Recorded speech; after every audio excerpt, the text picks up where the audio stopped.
영화학개론 조별과제 안녕하세요. 박상현입니다. 네, 선배님들 영화학개론 조별과제 다시 돌아왔습니다. 가을이라는 계절이 참 이번에 날이 좋았잖아요. 따뜻하고 그러다 보니까 더더욱 이 가을의 끝자락을 붙잡고 늘어지고 싶은 그런 마음이 드는 요즘이지만 어쨌든 또 11월 말이기 때문에 이제는 서서히 겨울, 그러니까 더더욱 연말 분위기 낼 타이밍이 아닌가라는 생각이 듭니다. 오늘 저희가 다루는 영화를 포함해서 이제 슬슬 극장가에 좀 연말용 대작, 좀 이제 가족분들께서 함께 극장 나들이를 하시기에 좋은 그런 연말용 대작들이 좀 이제 하나둘씩 위용을 드러내고 있는데요.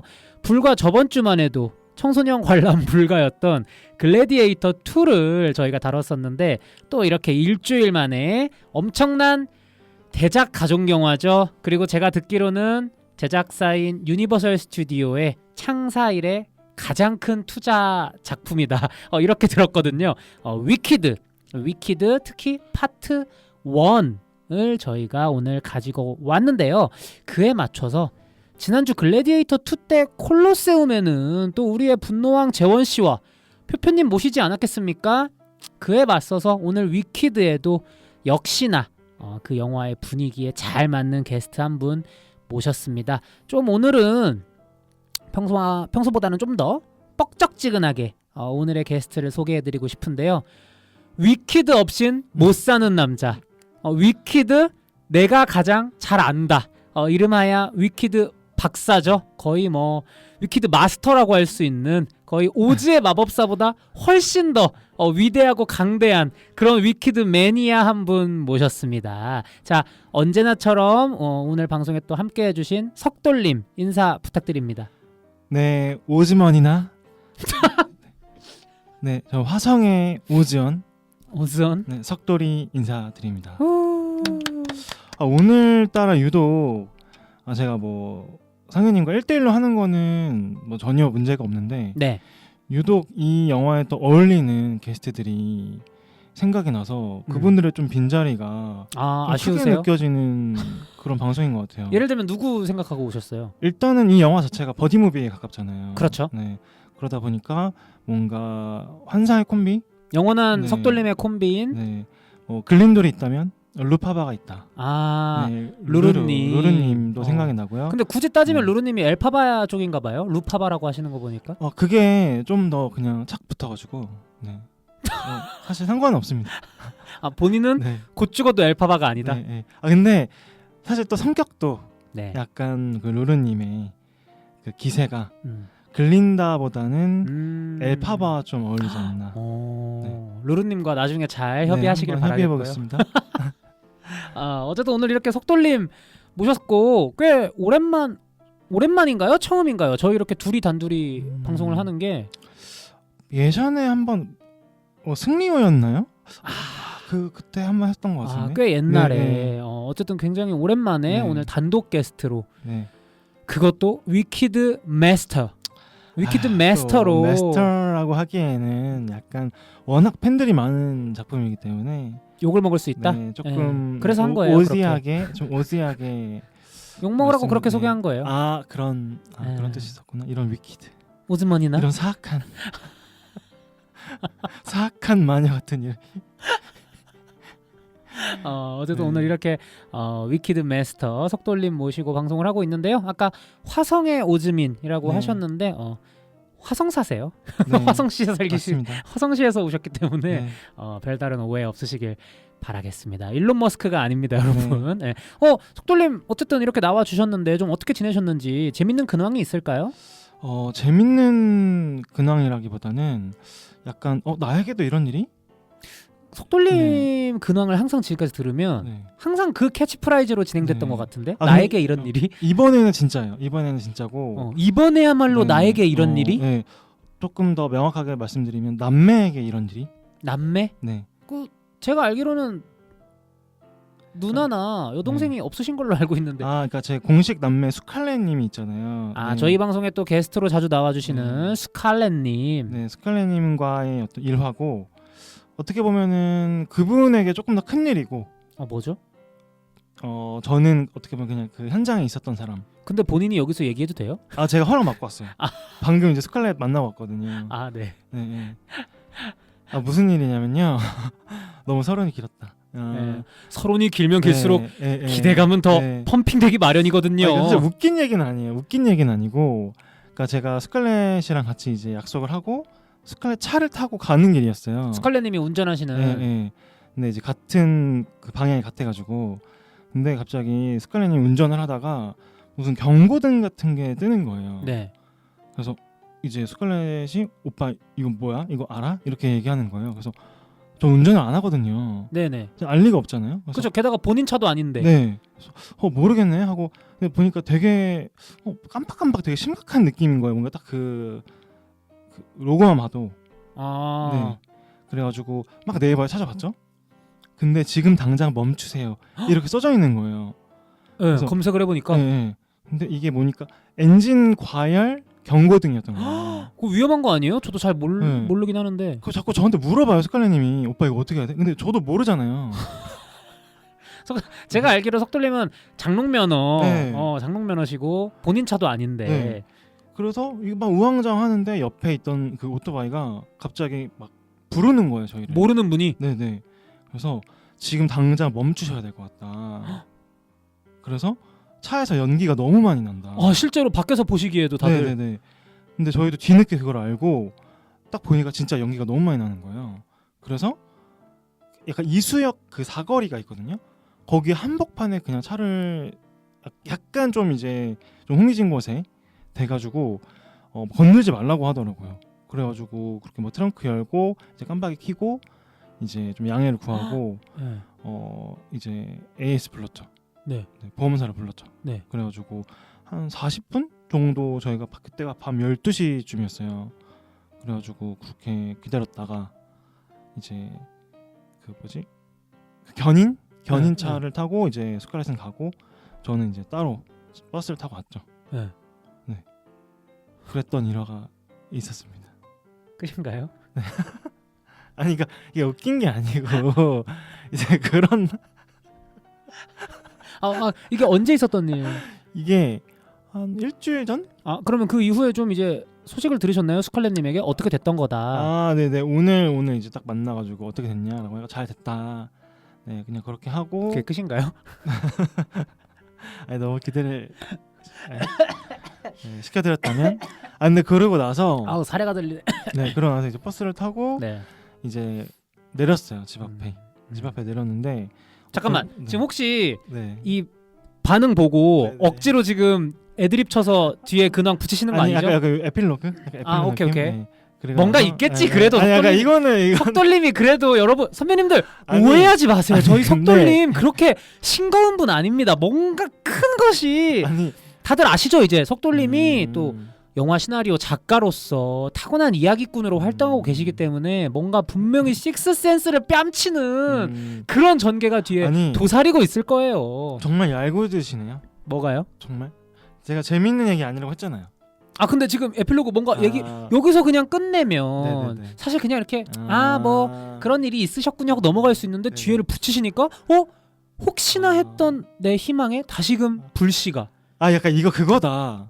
약간 이거 위키드다. 뭐가요? 약간 선동하는 게 무슨 말씀이세요? 약간 지금 약간 마법사? 약간 오즈의 마법사? 그럼 나는 엘파바네. 나는 이용당하는 거. 아니 저기 아, 빨리 재밌는 게. 에필로그를 아, 네. 얘기해 보시라고요. 아 그러고 나서 이제 어떤 술 취한 여자분이 저한테 갑자기 오셔가지고. 술 취한 여자분? 네. 그러니까 버스에서 내렸어요. 내려서 이제 참 별일이 다 있네 하고 이제 집으로 걸어가는데 이제 술 취한 여자분이 와서 저기요, 그러니까 좀 멀리서 저를 부르는 거예요. 저기요 이렇게 부르시는 거예요. 그래서 네 왜요? 그러니까 저 핸드폰 좀 빌려주세요. 갑자기 이렇게 얘기를 하시는 거예요. 뭔가 로맨틱 코미디의 도입부 같은데요? 아, 근데 좀 전 무서웠어요. 아 그럴 수 있어. 맞아 네네. 맞아. 밤이니까. 네네. 그리고 약간 비틀비틀 거리시고. 그래서 호러일 수도. 네. 그래서 제가 핸드폰은 왜요? 라고 물어봤어요. 카랑카랑하게 말씀하셨네. 네, 그러니까 없어서요 핸드폰이. 이렇게 얘기를 하시는 거예요. 그래서 죄송합니다 하고 너무 약간 좀 이상한 사람일 수도 있으니까 죄송합니다 하고 일단은 인사드리고 나왔는데 나중에 뒤돌아보니까 핸드폰을 하고 계시는 거예요. 그러니까 진짜 저도 이렇게 된 거예요. 무서워. 그렇죠. 그래서 그런 일도 있었답니다. 그날. 그러니까 이게 자, 아까 그 오프닝에서 이제 연말 분위기 난다고 말씀드렸었는데 속돌림은 혹시 연말 계획 뭐 따로 나 지금 있으신가요? 약간 댓글 무서워 나 지금. 왜요? 나 지금 댓글에 옛날에 비상선언 네. 사태. 또 4차원 척한다 이런 얘기 나올까봐. 저희 예전에 속돌림이랑 루루님 아마 함께 하셨었던 비상선언 에피소드에서 또 속돌림이 비슷한 이런 비상 상황을 만드신 적이 있었는데 정말 오랜만이네요. 네. 이렇게 또 경계 경보를 발령해 주셔서 속돌림에게 감사합니다. 저희 영화학개론이 나태해지지 않을 수 있도록 계속 이렇게 정말 루루가 그립네요. 그래서 뭐 연말 계획 따로 네. 있으신가요?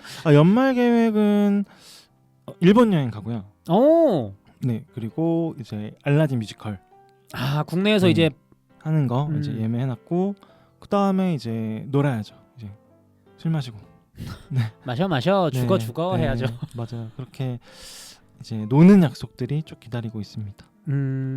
근데 뭐 좀 이따 위키드 얘기도 하겠지만 또 알라딘 이제 영화나 애니메이션이 아니라 국내에서 이제 초연을 하는 거죠. 뮤지컬 네네. 공연을 이제 예매해 두셨다고 하니까 확실히 뮤지컬이나 이런 공연 쪽에 대한 애착 이런 게 강하신 것 같아요. 네, 맞아요. 뮤지컬 이제 저희가 동문이잖아요.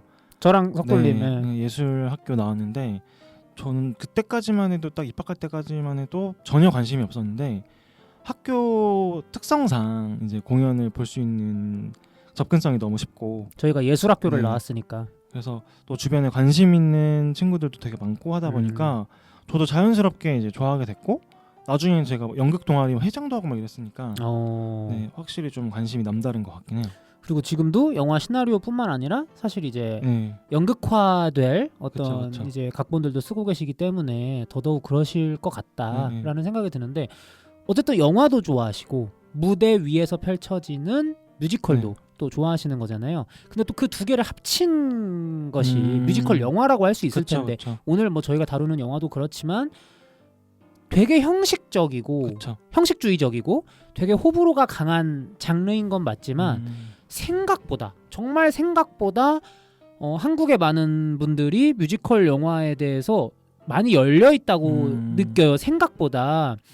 왜냐면 국내에서 잘된 작품들 떠올려보면 뭐 라라랜드, 위대한 쇼맨, 레미제라블 뭐 이런 기라성 같은 작품들이 많잖아요. 그쵸. 그 뮤지컬과 영화 동시에 그 두 개를 모두 사랑하시는 석돌림이 보시기에 좀 뮤지컬 영화로서 네네. 좀 갖춰야 될 어떤 1차적인 덕목이라던가 네. 아니면 공연과 어쨌든 영화 안에서 펼쳐지는 뮤지컬의 포맷은 다를 수밖에 없을 텐데 좀 그런 부분에서 영화 입장에서 어떤 걸 좀 더 주안점으로 이제 두고 만들어줘야 될까 좀 이런 거에 대해서 좀 고민해 보신 적이 있으신지.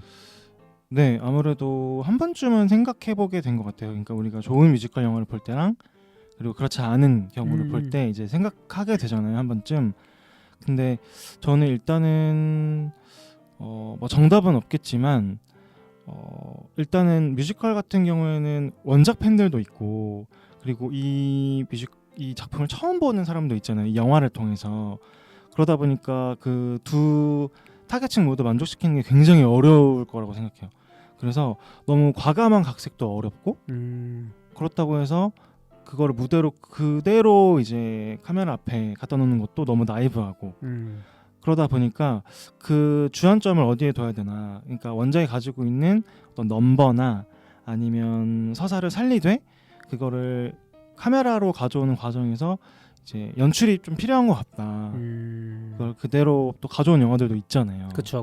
네, 그런 점에 있어서 영화만이 가지고 있는 특성을 살려서 예를 들어 뭐 지금 생각나는 거는 클로즈업인 것 같아요. 그래서 그건 클로즈업이라든지 아니면 서사를 조금 더 섬세하게 보여줄 수 있다라는 점, 그리고 몽타주가 있다라는 점, 뭐 그런 점들을 좀 더 활용해서 영화화를 하면 그래도 두 타겟층 모두 좀 만족시킬 수 있지 않을까.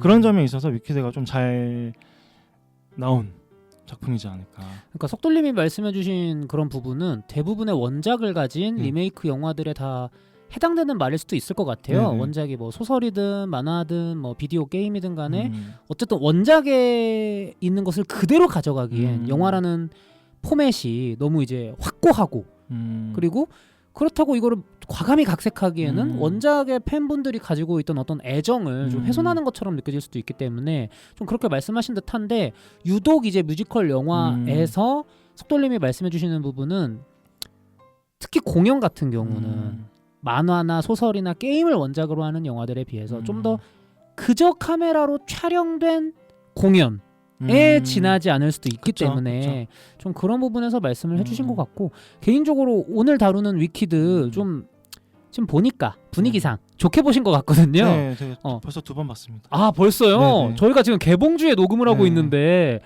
정말 대단한 팬심이다라는 생각이 들고 그러면 위키드를 제외하고 좀 평소에 좋아하시는 뮤지컬 영화 좀 잘 만들었다고 생각하시는 뮤지컬 영화 좀 어떤 게 있으신지도 궁금하거든요. 저는 늘 시카고를 얘기합니다. 아 시카고. 네, 시카고 너무 좋아하고 아. 그리고 시카고 같은 경우에는 영화로 먼저 제가 작품을 만났는데 아 반대네요. 네 나중에 오히려 뮤지컬을 보니까 조금 영화가 더 나은 것 같은데? 라는 생각이 들었을 정도로 영화를 더 좋아하는 편이고 그 다음에 레미제라블? 레미제라블 톰 호퍼의 레미제라블. 레미제라블 같은 경우에는 조금 아쉬운 부분들이 있고 근데도 좋아하시는 거네요. 네. 그다음에 맘마미아 같은 작품들도 되게 좋아하고. 그렇죠. 아바의 또 노래. 이제 말씀해주신 거 하나하나 얘기를 해보면 저는 시카고 같은 경우에는 전 되게 뒤늦게 봤어요. 저는 시카고 영화를 그게 몇 년도 영화죠? 2000년대 초반이었나? 네, 아마 그럴 거예요. 네. 그 영화를 제가 작년에 처음 봤거든요. 네. 근데 저는 공연은 본 적이 없습니다, 여러분. 근데 이제 저는 굉장히 실망을 했는데 그 부분 영화를요? 네. 그 부분이 아까 저희가 얘기한 그거랑 이어지는 것 같아요. 저는 시카고 영화를 보고 뭘 느꼈냐면 공연을 보진 못했지만 이거 그냥 촬영한 공연 아니야? 그러니까 저는 이런 느낌이 들더라고요. 왜냐면은 극 중에서 되게 형식적으로 그 교도소 안에 있는 여자들이 막 나와서 제가 정확히는 기억이 안 나지만 뮤지컬 넘버를 부르는 장면이 있었던 걸로 초반에 기억을 하는데 영화 내에서 그 교도소의 철창 같은 걸 극중 실제 철창이 아니라 무슨 무대 위에서 그 철창 소품을 가져와서 막 노래하는 것처럼 연출을 해놨더라고요. 그래서 저는 그런 부분을 보면서 이럴 거면은 그냥 공연 보는 게 낫단 얘기 아니야? 거의 영화가 좀 그렇게 얘기하고 있는 듯한데? 약간 이런 생각이 들었어가지고. 근데 그렇게 느끼실 수도 있을 것 같은데 일단 위키드 같은 경우에는 이 뮤지컬 나온 지가 그렇게 오래되지가 않았잖아요. 원작이 초연된 게 검색해보니까 2003년이더라고요. 네. 근데 이제 시카고는 워낙 너무 오래전이라 아마 7, 80년대에 만들었을 거예요. 그래서 오히려 영화가 조금 더 세련되게 각색된 편이고 오히려 뮤지컬을 보면 좀 심심하다라는 느낌이 들어요. 네. 지금 영화만 보셨을 땐 그렇게 느끼실 수도 있는데 특히나 이제 그 르네 젤위거가 록시 넘버 부르는 거 기억나세요? 네네. 거기선 그래도 막 나름 거울을 막 이용해가지고 연출을 하잖아요. 맞아요. 근데 실제로 뮤지컬에서는 그런 게 없어가지고 그런 부분에 있어서는 저는 조금 더 영화가 좋았던 것 같아요. 좀 더 덧된 부분이 있었던 것 같다. 그리고 뭐 마지막에 엔딩 장면에서도 되게 화려한 퍼포먼스들을 하잖아요. 막 그 두 록시랑 벨마가 그 총을 가지고 맞아요. 전광판에 쏘면 이제 막 록시 벨마 이렇게 이름 뜨고 그런 것들이 이제 뮤지컬은 없다 보니까 오히려 이제 영화를 재밌게 본 사람들은 조금 심심하네? 공연이 네, 이렇게 느낄 수 있을 것 같아서. 그리고 또 하나 반박 들어갑니다. 네네. 저는 레미제라블도 송스루 뮤지컬이라는 점은 되게 좋았어요. 의외로 막 송스루 뮤지컬이라 함은 모든 이제 극중 대사가 다 이제 노랫말을 타고 흐르는 뭐 이런 거잖아요. 단순히 뮤지컬 넘버를 부를 때뿐만 아니라 그냥 나 잠깐 나갔다 올게라는 대사도 나 잠깐 나갔다 올게 이렇게 하는 그쵸. 그런 부분은 되게 좀 쉽게 볼 수 없는 형식의 뮤지컬 영화라서 되게 좋았지만 저는 연출이 좀 아쉽더라고요. 그 작품도. 저는 사실 그 작품은 배우들의 연기 아니었으면 좀 쭉 보기 힘들지 않았을까라는 생각이 들어서 속돌림은 좀 어떤 부분에서 좋아하셨는지도 궁금하거든요. 사실 뮤지컬을 좋아할 때는 가장 큰 이유는 넘버인 것 같아요. 노래가 주는 힘. 네, 저도 뭐 레미제라블 영화 자체를 그렇게 좋게 본 건 아니지만 넘버들이 너무 좋고 그냥 그 넘버들을 스크린을 통해서 볼 수 있다라는 거 그리고 아무래도 이제 공연보다는 그래도 뭔가 조금 더 현실성이 있잖아요. 그 각종 인물들이 연기하는 거라든지 뭐 분장이라든지 실제 공연보다는 영화가 아무래도 실제 공연은 약간 퍼포먼스가 조금 더 주안점이 있다면 영화는 그런 점에 있어서 어쨌든 스토리 서사에 조금 더 집중하게 되고 그런 부분에 있어서 좋았던 것 같아요. 근데 결국엔 넘버인 것 같아요. 넘버. 결국은 좋은 뮤지컬 넘버가 네. 좋은 뮤지컬 영화를 만든다. 그러니까 저는 저는 사실 위대한 쇼맨이라는 작품을 그 작품에 대해서 굉장히 양가 감정이 있어요. 그러니까 저는 그 작품의 뮤지컬 넘버들은요, 제 개인 취향입니다. 최강이라고 보거든요. 정말 그쵸, 저는 어느 하나 별로였던 곡이 그쵸. 없고 듣기만 해도 너무 신나거나 감동적인 이런 곡들이 많았는데 극장에서 그 개봉 당시에 그 영화를 처음 봤을 때 무슨 생각이 들었냐면 이 영화는 노래에 너무 많은 걸 빚지고 있는데? 라는 생각이 또 그 당시에 들더라고요. 그래서 참 연출적인 측면에서 아쉽다. 뭐 이런 생각이 저도 그 작품을 통해서 들었었기 때문에 속돌님이 말씀하시는 그 뮤지컬 영화에서 중요한 건 뮤지컬 넘버다라고 하시는 부분이 어떤 건지 대충은 좀 알 것 같다 저도. 근데 그게 되게 뮤지컬 영화를 연출하는 감독들의 고민일 것 같아요. 그러니까 감독들도 뭐 이렇게 저렇게 해보고 싶을 것 같고 이런 미장센이나 다양한 좀 시도들을 해보고 싶을 것 같은데 결국에 중요한 거는 노래를 전달하는 거잖아요. 그렇죠. 근데 거기에 너무 많은 미장센이 들어가 버리면 오히려 좀 산만해질 수 있다고 생각을 하는 건가? 그러니까 저는 그것도 정답을 모르겠어요. 저도 뭐 뮤지컬 영화를 연출해 본 적은 없기 때문에 그래서 오히려 조금 컴팩트하게 가는 건가? 그런 생각도 들고 그러니까 약간 퍼포먼스가 좀 돋보이게 그냥 촬영을 하는 거죠. 그래서 그런 부분들이 저도 위키드를 볼 때 좀 아쉬운 부분이 있었지만 또 다른 한편으로 생각해 보면 또 오히려 너무 많은 연출이 들어가 버리면 좀 집중이 흐트러지지 않을까라는 생각에서 그럴 수도 있겠다. 좀 산만해질 수도 있기 때문에 어쨌든 오늘 저희가 또 좀 이따가 위키드 영화 얘기를 하면서 뭐 이런 얘기들은 많이 할 것 같아가지고 좀 잠시 뒤로 미루는 걸로 하고요. 연말이다 보니까 또 이런 뮤지컬 영화나 가족 영화 또 이야기를 하는 시즌이 다가온 것 같아가지고 괜히 잠깐 얘기했는데도 조금 벌써 크리스마스 분위기가 나고 좀 설레는 부분이 있었던 것 같습니다. 어쨌든 뭐 석돌님과 이렇게 연말에 대한 기대감 조금이나마 얘기를 해봤는데요. 저희 선배님들은 어떤 일주일을 보내셨을지 선배님들이 남겨주신 댓글 한번 읽어보고 가도록 하겠습니다. 가장 먼저 행운의 카자르님께서 글래디에이터 2 에피소드에 댓글을 남겨주셨는데요. 이 에피소드에 출연하셨던 재원씨께서 최근에 그 누구죠? 유코 히구치 작가님? 맞나요? 그 고양이 그림 그리시는 분. 맞아요. 유코 히구치 작가님의 특별전 여의도에서 열리고 있는 특별전 갔다 왔었다 이렇게 말씀을 해주셨는데 그거에 대한 답변을 행운의 카자르님께서 해주신 것 같습니다. 세상에 저도 어제 유코 히구치전 갔다 왔어요. 돈 좀 벌 줄 아네. 빵 터졌네요. 그리고 가짜 고양이인지 이제 알았네요. 진짜 고양이랑 탈쓴 고양이 두 가지인 줄 알았어요. 개인적인 소감으로 중간쯤에서 인형의 장기 자랑을 보고 조금 놀랐습니다 라고 해주셨는데 여기서 얘기하는 장기 자랑이라 함은 정말로 창자가 나오는 그런 거였던 것 같은데 왜냐면 재원씨가 그렇게 말씀하시더라고요. 되게 기괴하고 좀 팀버튼이 떠오를 때가 있는 그런 작가님인 것 같다라고 말씀을 하셨던 게 기억이 나서 인형의 장기 자랑? 왠지 잘하는 걸 자랑하는 게 아니라 좀 약간 창자를 이렇게 돌리고 약간 창자를 꺼내는 약간 그런 거 아니었을까라는 생각이 듭니다. 가짜 고양이 이게 무슨 말씀이시죠? 그러니까 저도 전시를 못 봐서 모르겠는데 재원 씨가 저번 주에 나오셔서 그 유코 히구치 작가님이 계속 그 고양이를 소재로 작품을 하시는데 그 고양이가 진짜 고양이가 아니라 극중 설정상 뭐 고양이가 되고 싶어하는 외계인이 고양이 탈을 쓴 거라 그랬나? 하여튼 뭐 이렇게 표현을 해주셔가지고 약간 크리피한. 사실 저도 전시회를 안 봤다 보니까 재원 씨의 말씀만 듣고는 약간 눈 감고 코끼리 상상하는 느낌, 약간 이런 느낌이어서 이거는 좀 직접 봐야 뭔지 알 수 있지 않을까라는 생각이 듭니다. 근데 재원 씨도 그렇고 행운의 카자르님께서도 그렇고 어쨌든 이 전시에 대해서 굉장히 그래도 호의적이신 것 같아요. 그래서 유코 히구치 특별전은 여의도에서 내년이죠. 2025년 1월까지 진행이 된다고 하니까 관심 있으신 분들은 좀 갔다 오시면 좋을 것 같고요.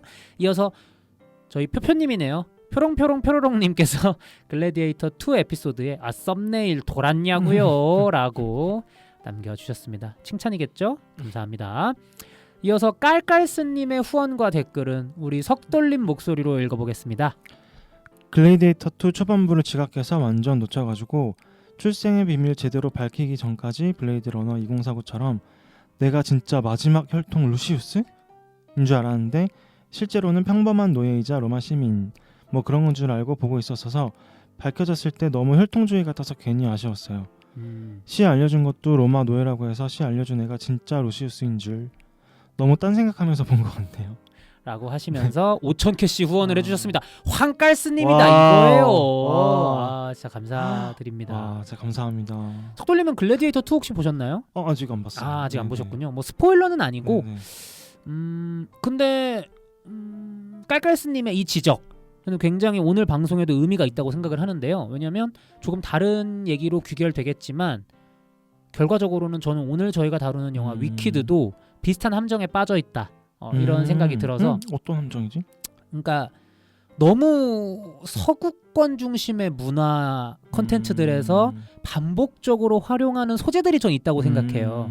위키드가 갖고 있는 그런 반복적인 소재에 대해서는 좀 이따 얘기하겠지만 이 깔깔스님이 지적해주신 대로 글래디에이터 2라든지 이런 작품들에서 나오는 혈통주의라는 소재가 물론 호의적으로 얘기하면 굉장히 유서 깊은 전통적이고 그리고 우리 모두의 마음속에 어떤 들끓고 있는 이 각인된 이야기 DNA를 자극시키는 그런 요소인 건 저도 알겠으나 혈통주의로 귀결되는 영웅의 이야기는 지금까지 너무 많이 봐왔고 사실 당장 떠오르는 대부분의 할리우드 블록버스터 시리즈 영화들이 뭐 스타워즈, 뭐 해리포터, 뭐 아이언맨 이런 대부분의 영화들이 다 혈통주의잖아요. 아서왕 전설을 그쵸. 시작으로 해서 그런 부분이 저는 글래디에이터가 좀 아쉬웠어가지고 이번 작품이 깔깔스님의 말씀에 좀 동의하게 되는 것 같아요. 그러니까 혈통주의라는 게 내가 알고 보니까 뭐 특별한 능력을 지니고 있는 가문의 어떤 후손이었다거나 뭐 그런 것들 그런 I am your father 말 그대로 그런 것들이 한 30-40년 전에만 나왔어도 이랬을 것 같은데 이제는 조금 지겹지 않나. 그 우리나라도 마찬가지 아닌가요? 우리나라 뭐 사극이나 이런 거 보면 항상 이제 어디 그 후계자 싸움에서 약간 숨어서 그쵸. 그냥 평범하게 살던 너 주인공이 뭐 예를 들어 선덕여왕이나 이런 거 보면 사실 알고 보니까 내가 뭐 왕가의 혈통을 가지고 있었다. 그치, 이런 그치. 게 우리나라에서도 되게 많이 시대극이나 네네. 무협지 대부분 다 그쵸, 그렇고 그쵸. 그러니까 저는 비단 서구권뿐만 아니라 그냥 대부분의 문화권이 갖고 있는 어떤 재밌는 이야기라고 생각하는 소재인 것 같긴 해요. 근데 이제는 조금 그러니까 이걸 아예 뿌리 뽑자는 얘기는 아니고 저는 조금 달리 이제 다른 얘기를 좀 해봐도 괜찮지 않나. 특히 글래디에이터 2 같은 경우는 사실 그런 얘기를 할 필요는 굳이 없었던 그런 작품으로 보인다는 점에서 좀 그렇게 저도 느꼈던 것 같습니다. 어쨌든 깔깔스님의 후원과 댓글 너무너무 감사드리고요. 감사합니다. 마지막으로 새끼는 지금님께서 글래디에이터 2 사실 지난주 댓글을 통해 기대해 주셨던 걸로 기억을 하는데 보셨나봐요. 그 사이에 뭐라고 하셨냐면 리뷰 방송이 더 재밌어요. 본 영화보다. 그리고 막시무스 순정마초 아니었나요? 이렇게 남겨주셨습니다. 왜 막시무스가 순정마초 아닌지에 대해서는 영화를 보시면 아마 다들 더 잘 아시지 않을까라는 생각이 듭니다. 어쨌든 댓글 남겨주신 선배님들 너무너무 감사드리고요. 다음 주에도 댓글 많이 남겨주세요. 네, 저희가 이제 보통 이쯤에서는 영화 이야기로 넘어갑니다. 근데 오늘 2부 영화 이야기로 넘어가기 전에 오늘 또 위키드 마스터 모셨잖아요. 위키드 영화 말고 그 전에 위키드 원작 공연에 대한 어떤 정보라든지 애정 이런 것들을 우리 석돌림 목소리를 통해서 좀 들어보면 어떨까라는 생각이 들어서 근데 아까도 말씀드렸다시피 워낙 팬분들이 많아가지고 제가 괜히 번데기 앞에서 주름 잡는 거 아닌가 싶긴 한데 네, 그래도 주름 한번 잡아보세요. 그래도 때는 2011년이었습니다. 바야흐로. 네, 바야흐로 2011년도에 그때 아마 위키드 초연도 하기 전이었을 거예요. 국내에서? 네, 그때 이제 제가 정말 친한 연기과 뮤지컬 전공인 친구가 있었는데 자기가 뭐 영상을 하나 보여주고 싶다.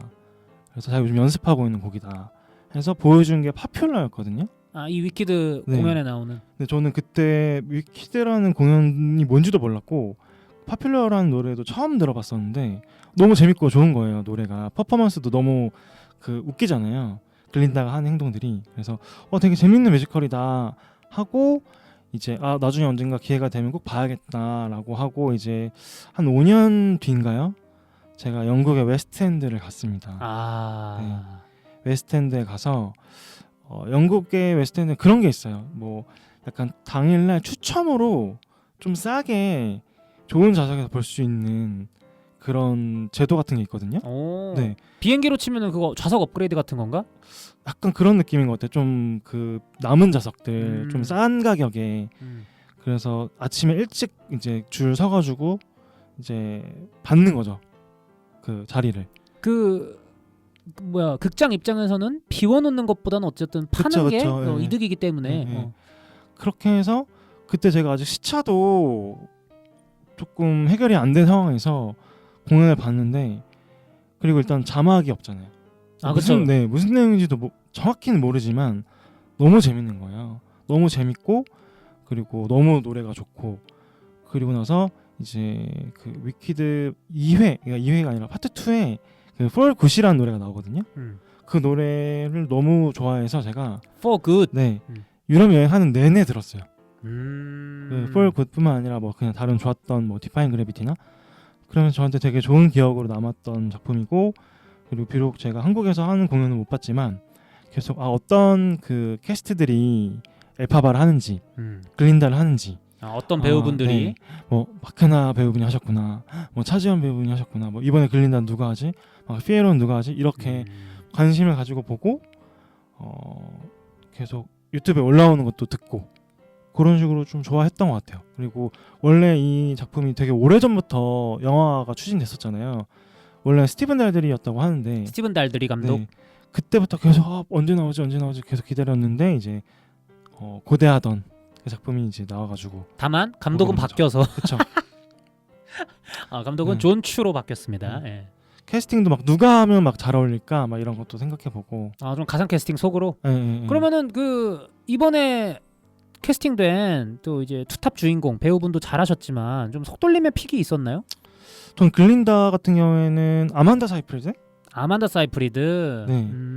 아만다 사이프리드도 생각을 했고 한 10년, 15년 전에 아만다 사이프리드 이미지라면 가능할 것 같아요. 그게 나이를 떠나서 그때는 진짜 그 뭔가 할리우드 신성으로서 굉장히 러블리한 매력으로 그쵸. 많이 다가왔던 배우기 때문에 또 킹카로 살아나는 법에서 비슷한 캐릭터도 잘했고 그리고 엘파바 같은 경우에는 그 글리라는 드라마 있거든요. 네, 알아요. 거기에 레아 미셸이라고 그 그건 여자 몰라요. 주인공 있어요. 그건 몰라요. 그분도 되게 잘할 것 같다. 레아 미셸. 네. 제가 한번 구글링을 해보도록 하겠습니다. 네, 거기 여자 주인공이거든요. 근데 제가 진짜 뮤지컬 모르는 머글이라서 그러는데 이 위키드라는 뮤지컬의 초연, 그러니까 저는 그것도 궁금해요. 뮤지컬의 그러니까 영화는 국적이 있잖아요. 뭐 뮤지컬도 있겠죠? 기획을 처음 해서 초연한 곳이 그 뮤지컬의 국적이 되는 건가요? 그쵸? 그러면은 네. 위키드는 미국인가요, 영국인가요? 제가 알기로는 미국으로 알고 있긴 합니다. 제가 알기로는. 뉴욕 브로드웨이에서 먼저 했나 네네. 보다. 그런데 이제 네네. 뒤로 영국으로 넘어가서 네네. 속돌림은 영국에서 보신 거구나. 네. 또 이게 뭐 본토에서 보신 분들이 계실지 모르겠어요. 또는 또 한국에서 상연됐을 때 당시에는 많은 분들이 좀 이제 보지 않으셨을까라는 생각이 드는데 위키드라는 작품의 가장 큰 매력은 뭐라고 생각하세요? 가장 큰 매력은 일단 넘버가 너무 좋아요. 오늘 기승전 넘버네요. 네. 왜냐면 뮤지컬은 어쩔 수가 없어요. 아무리 스토리가 좋아도 넘버가 안 좋으면 약간 N차 관람을 하기가 좀 어렵거든요. 그렇죠. 네, 근데 넘버가 너무 좋고 쉴 새 없이 좋고 그리고 굉장히 철학적인 내용을 담고 있잖아요. 사실은 이 안에 굉장히 가벼운 이야기처럼 보이지만 그 말하고자 하는 메시지도 너무 좋은 것 같고 그리고 두 캐릭터 엘파바와 글린다라는 캐릭터도 너무 매력 있고 그리고 이게 결국 오즈의 마법사 세계관을 가지고 있는 거잖아요. 물론 이제 같은 작가가 쓴 건 아니지만 어떻게 보면 팬픽이라고 할 수도 있겠죠. 가장 네. 성공한 네. 팬픽이네요. 그래서 그런 의미에서 되게 우리가 알고 있는 선과 악을 재밌게 비틀었다. 그래서 한 번쯤 생각해볼 수 있는, 생각해볼 법한 그런 작품인 것 같다. 네, 그래서 그렇게 좀 매력을 정리할 수 있을 것 같습니다. 어쨌든 오늘 이렇게 위키드 마스터와 이렇게 위키드 이야기를 하고 있습니다. 이제 본격적으로 좀 영화 이야기로 넘어가봐도 되지 않을까 싶어요. 이제 2부에서 저희 위키드 마스터 석돌님의 대활약이 또 펼쳐질 테니까 많이들 기대해 주시면 감사하겠습니다. 저희는 영화 이야기로 넘어가도록 하겠습니다. 네.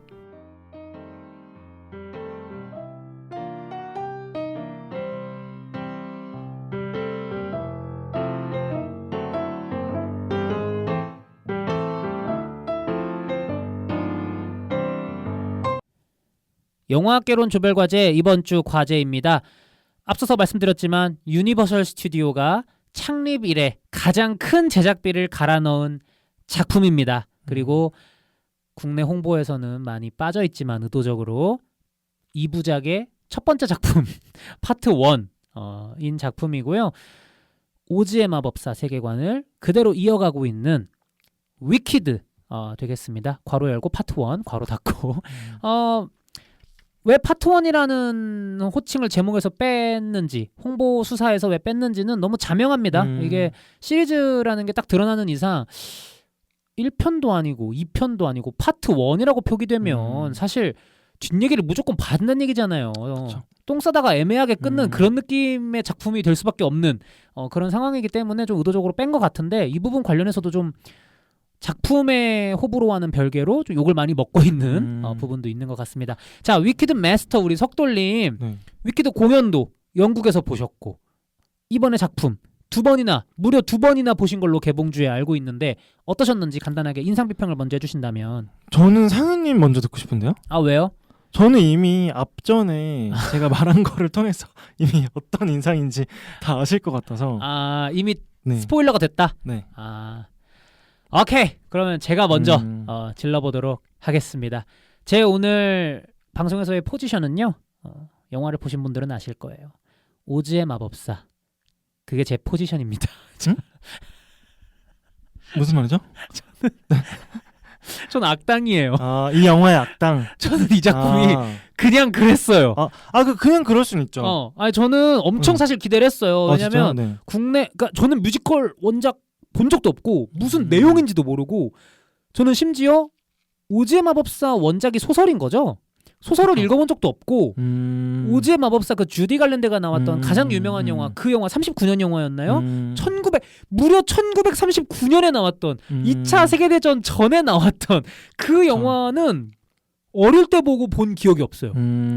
그 이후에 제가 접한 이 오즈 관련 컨텐츠라고 해봤자 샘 레이미 감독이 뜬금없이 연출했었던 오즈 더 그레이트 앤 파워풀이라는 그 제임스 프랭코가 오즈의 마법사로 나왔던 영화 있거든요. 그것도 제가 개봉 당시에 봤으니까 그게 2010년대 초반 작품이에요. 그래서 사실 저는 이 세계관에 대해서 거의 전무해요. 그러니까 사전 지식이 거의 없고 그냥 그 뭐 양철나무꾼이랑 뭐 여자애랑 사자랑 막 다니는 내용 아니야? 그러니까 이렇게만 알고 있어가지고, 그런 상황 속에서 국내 언론 시사를 했는데 평론가분들과 대중분들의 평이 꽤 좋은 거야. 심지어 어떤 분들은 이것이 시네마의 미래다 뭐 이런 식으로 얘기하시더라고. 그래서 이게 항상 이렇잖아요. 시사회 때 그런 평가가 나오면 좀 적당히 걸러들어야 된다는 걸 알면서도 시네마의 미래라고까지 표현을 하니까 내가 미래를 못 알아보는 사람이 되면 안 되지. 약간 이런 느낌이 있어. 그래서 나는 이 영화에 대해서 굉장히 큰 기대를 했는데, 영화가 나빴던 건 아니거든요. 되게 좋은 부분도 있고 연기도 너무 좋다. 그리고 석돌님이 말씀해주신 대로 뮤지컬 넘버도 좋네라는 생각이 들었지만, 보면서 뭔가 영화가 너무 과시적이고 조금 길어서 루즈해지는, 영화가 리듬감을 잃는 부분이 분명히 있고, 그리고 무엇보다 아까 저희가 1부에서 그 선배님들이 남겨주신 댓글을 읽었을 때 지난주 개봉작이었던 글래디에이터 2와 결부시켜서 드렸던 말씀이 있잖아요. 이 영화의 저는 주제가 너무 뻔한 것 같아요. 그러니까 굉장히 여전히 그 사회적인 함의를 갖고 있고 우리가 얘기해볼 만한 가치를 갖고 있는 주제인 건 맞으나, 이렇게 연말에 개봉될 블록버스터 대장 영화의 주제 메시지로 하기에는 너무 좀 진부한 구석이 있다라는 생각이 들어서 전반적으로 조금 진부하고 지루했다. 저는 이런 생각이 들었습니다. 오늘 제가 제프 골드브럼이에요 거의 지금. 이 영화... 아니 양자경. 양자경인가? 모리블 학장님. 비밀을 숨기고 네, 있다가 네, 이렇게 네. 숨기지도 않아요 이제. 영화 별로였습니다. 그냥 그렇다는 아니고 별로였다. 별로에 좀 가까운 그냥 그렇다인 것 같아. 나쁘진 않은데. 속돌림은 좀 어떠셨는지? 저는 딱 이렇게 두 마디로 말씀드릴 수 있을 것 같아요. 좋다. 길다. 네, 진짜 이렇게 딱 제가 두 번 봤잖아요. 똑같아요. 두 번째 봤을 때도 역시 좋다. 역시 길다. 그러니까 이게 순서가 중요해. 네, 긴데 좋다가 아니라 좋은데 길다. 네. 이거는 좀 느낌이 다르거든요. 네. 그러니까 약간 여행도 너무 막 좋아요. 막 너무 유럽 여행 너무 좋고 좋은데 어느 순간 집에 가고 싶을 때가 있잖아요. 이제는 좀 집에 갈 때가 되지 않았나? 근데 안 보내줘. 여기 투어에서. 그래서 한 달 살기 이것도 있어. 한 달 살기 네. 하기로 하셨잖아요. 네. 막 이러면서. 네. 그러니까 근데 또 주는 게 좋아요. 그 여행사에서 주는 게. 근데 난 너무 집에 가고 싶다. 향수병. 네. 그래서 저는 이게 긍정적으로 생각하면 진짜 열심히 만들려고 했구나. 정말 이것도 보여주고 싶고 저것도 보여주고 싶고 뭐 하나 원작에서 빠지는 거 없이 다 주워 담고 싶었구나. 네. 근데 사실 이게 영화화가 되려면은 어느 정도 빠지는 것도 있어야 되잖아요. 그렇죠. 좀 적절한 각색이 필요하죠. 예를 들어서 실제로 뮤지컬도 그 날개 달린 원숭이 있잖아요. 네. 그 원숭이들이 막 이렇게 막 무대 위로 올라갔다 막 내려갔다 막 이렇게 하면서 시작이 돼요. 영화의 오프닝이랑 똑같네. 네. 근데 사실은 영화에서는 그게 빠져도 되는 거잖아요. 그렇죠. 바로 이제 글린다가 오면서 시작해도 되는데 그 원숭이들 날개 달린 원숭이들이 막 날아다니면서 이렇게 오즈를 보여주는 게 또 생각보다 길게 나오더라고요. 맞아요. 네. 그런 부분도 나오고 그러니까 일단 뮤지컬에서 나왔던 부분들을 다 보여주는데 거기에 이제 영화화가 되면서 또 들어간 것들이 있다 보니까 추가된 것도 있는 거구나. 실제로 영화가 170분 뮤지컬 170분인가 그럴 거거든요. 뮤지컬이 네. 원작 뮤지컬이. 근데 이게 지금 영화가 몇 분이죠? 2시간 20분 정도 본 것 같아요, 저. 그쵸. 그러니까 거의 140분, 150분인 거죠. 그러니까 거의 뮤지컬의 전체 러닝 타임에 맞먹는 거잖아요. 왜냐면 이 작품이 아까도 말씀드렸지만 파트 1이기 때문에 파트 2까지 만약에 최소 2시간이라고 친다면 거의 4시간 반을 보는 거니까. 그런 의미에서 너무 길고 그리고 너무 이건 진짜 좀 너무했다. 했던 거는 디파인 그래비티 사람들이 되게 많이 좋아하시는데 저는 그 시퀀스가 너무 긴 것 같아요. 의외네. 되게 그런 부분들에 대해서 호의적으로 평가하실 줄 알았거든요. 그래서 조금 한 20분 정도 덜 했으면 어땠을까?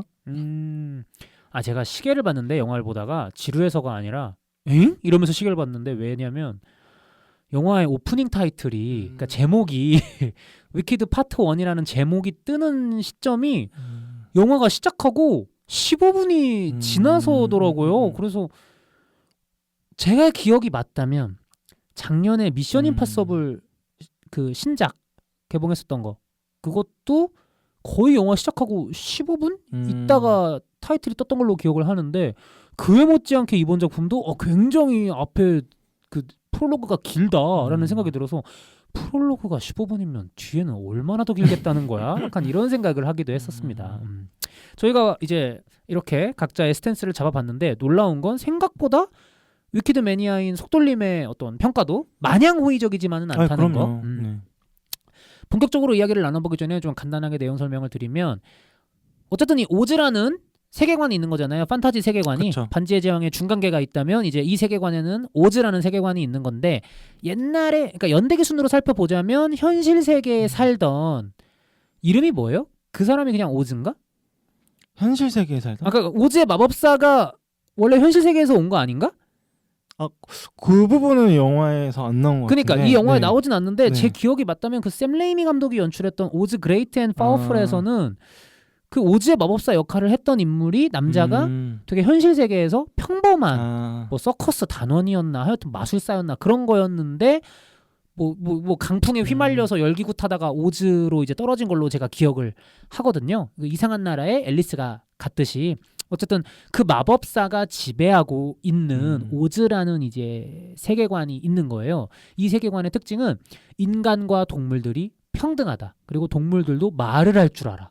그래서 심지어는 동물들이 대학에서 인간들을 막 가르치기도 해. 교수로서. 그러니까 완전히 모두가 공평한 그런 세계관이 상정되어 있는 것이죠. 이런 상황에서 해리포터의 호그와트 마법학교가 있잖아요. 이 오즈에도 쉬즈라는 이제 명문 학교가 있는 건데 여기서는 이제 오즈의 역사라든지 뭐 과학이라든지 문학이라든지 이런 것도 배우지만 호그와트처럼 마법도 배운다. 그렇게 생각을 하시면 되겠고 여기에 이제 입학하는 2명의 신입생을 기준으로 이 위키드라는 작품이 펼쳐지게 되는데 한 명은 엘파바예요. 이 엘파바는 극 중에서 아예 처음에 나오죠. 어머니가 바람을 피워서 불륜 상대 사이에서 낳은 딸이에요.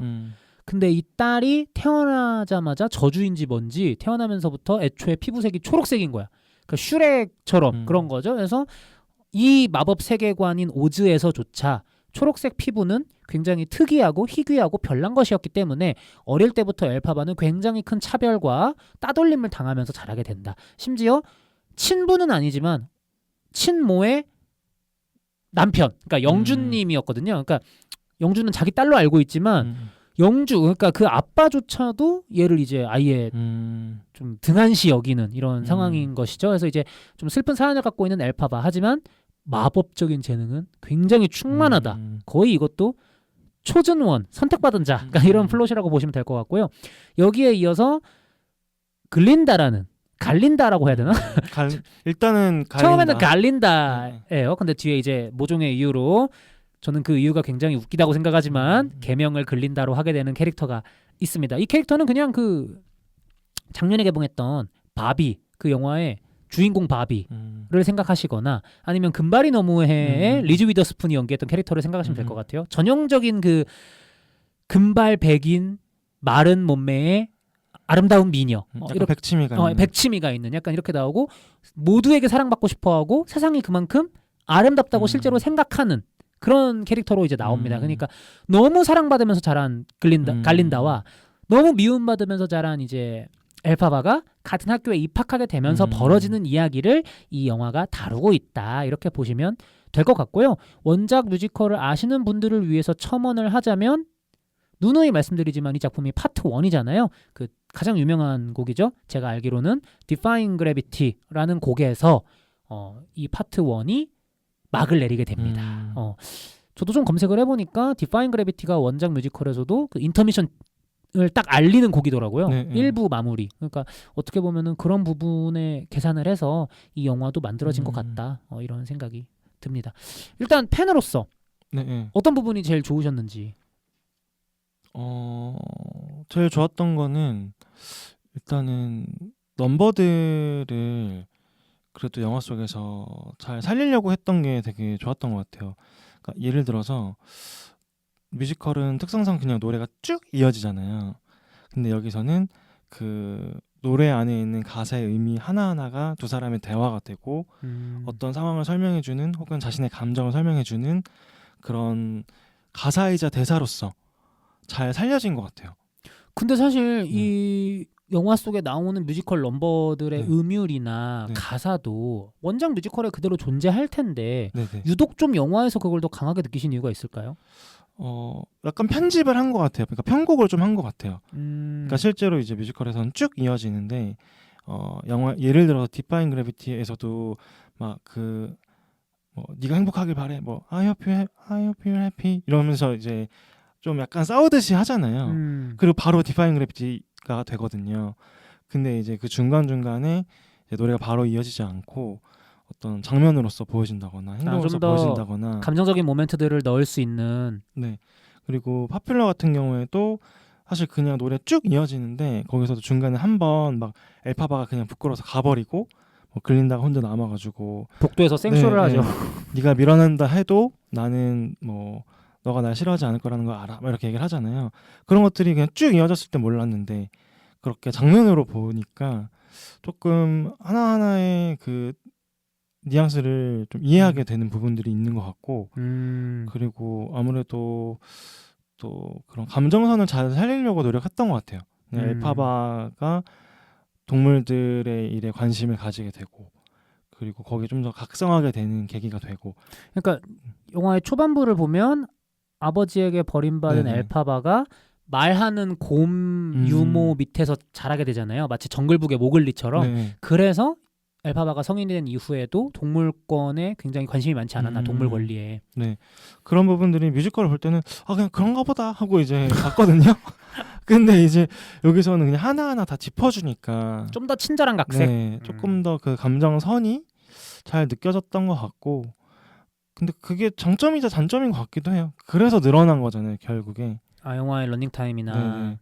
그래서 그런 부분들이 일단은 좋았다. 그래도 그럼에도 불구하고 그리고 저는 뭐 프로덕션 디자인도 괜찮았던 것 같고 그리고 캐스팅 같은 경우에는 저는 그래도 베스트라고 생각은 하긴 해요.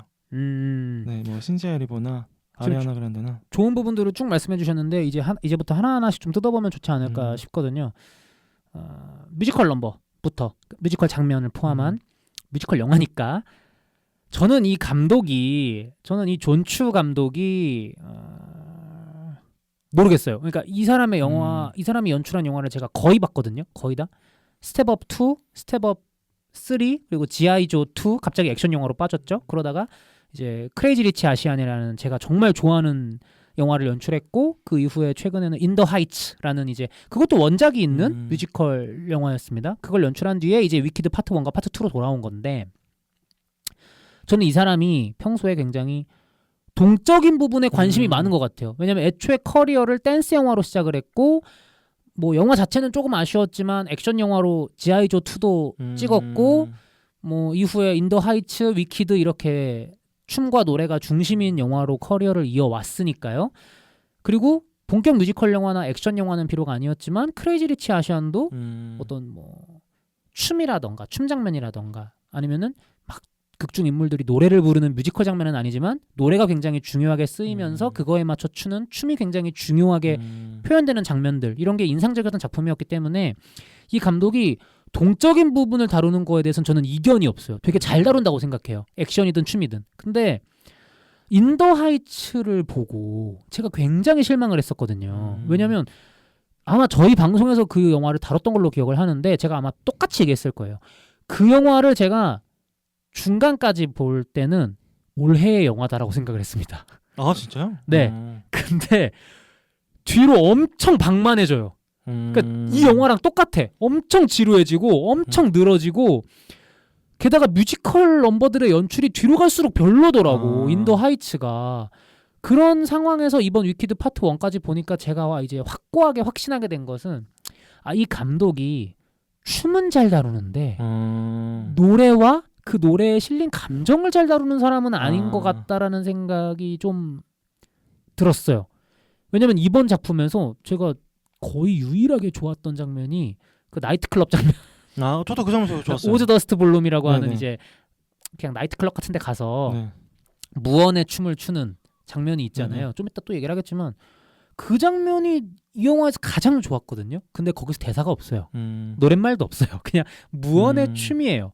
그런 건 전 이 감독이 정말 잘한다고 생각합니다. 하지만 노랫말이 나오는 순간 카메라가 좀 갈팡질팡하는 느낌이라고 해야 되나? 어디 있어야 될지 모르는 듯한 느낌. 여기서는 클로즈업이 들어갔으면 더 효과적이겠다 싶은 부분에서 풀샷으로 빠져 있거나 아니면 좀 여기서는 좀 전체적인 광경을 멋지게 보여줘야 될 때가 아닌가 싶은 데에서는 엄한 곳을 보여주고 있거나 저는 좀 그렇게 느껴져서 그 무언의 춤 장면을 제외하면 사실 저는 극 중에서 뮤지컬 장면으로서 만족한 부분이 거의 없었던 것 같아요.